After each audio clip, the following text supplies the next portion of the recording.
দাদা, আমরা দেখলাম মুখ্যমন্ত্রী নবান্নে প্রেস কনফারেন্স করলেন এবং উন্নয়নের পাঁচালী বলে একটি যেখানে তিনি বলছেন যে একবারে 15 বছরের রিপোর্ট কার্ড পেশ করলেন, সেখানে তিনি বলছেন রাজ্যের 2 কোটির বেশি কর্মসংস্থান হয়ে গেছে।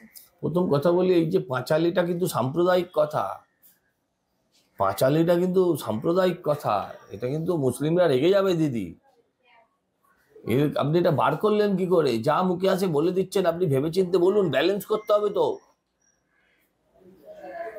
হ্যাঁ, এই পাঁচালী বললে কিন্তু লক্ষ্মীর পাঁচালীর সাথে মিলানো হয়। লক্ষ্মীকে অপবিত্র করেছেন ছেড়ে দিন, কিন্তু মুসলমানরা রেগে যাচ্ছে, এমনি মুসলিম এবার আপনার বিরুদ্ধে। হ্যাঁ, আর 100% পাবেন না, কমবে হয়তো, আমরা পাবো না ঠিকই, কিন্তু 100% আপনিও পাবেন না। আর উন্নয়ন 2 কোটি চাকরি, তাহলে পশ্চিমবঙ্গের লোক সংখ্যা, ভোটার সংখ্যা কত?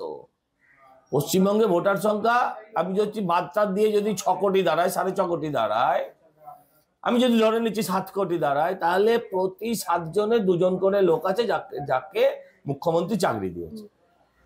আপনার ডান দিক বাঁ দিক সামনে পেছনে 7টা লোককে জিজ্ঞাসা করুন, স্যাম্পল টেস্ট হয়ে যাবে। আমার ঠাকুমা বলতেন, নেই থাকলে আমি এনে দেখাতাম, আমার ঠাকুমা বলতেন যে মিথ্যে কথা বলিস না, জিভ খসে পড়ে যাবে। মিথ্যে কথা বললে নাকি জিভ খসে পড়ে যায়। আমার ঠাকুমা যে কত ভুল ছিলেন, এই 70 বছরের এই মিথ্যেবাদী মহিলাকে দেখালে পরে ঠাকুমা নিশ্চয়ই আজকে নিজের জিভটা অন্তত বার করে একবার কাটতেন।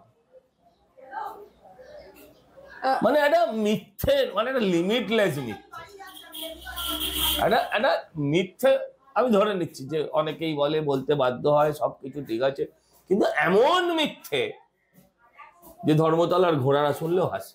ঘোড়া না, গাদাই ধরুন, কচ্ছর ধরুন, তারাও হাসে।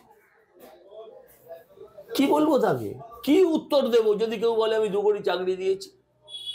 সিম্পল হিসাব, 7 কোটি, যদি 7 কোটিও ভোটার নেই, আমি ধরে নিচ্ছি 7 কোটি ভোটার, যদি 7 কোটি ভোটারের মধ্যে 2 কোটি ওনার দেওয়া চাকরি হয়, তাহলে প্রতি 5 জন অন্তর 2টো করে লোক চাকরি পেয়েছে, 7 জনে 2 জন লোক চাকরি পেয়েছে, দেখে নিন, তাহলে তো ঝামেলা মিটে যাবে। দুধ কা দুধ পানি কা পানি।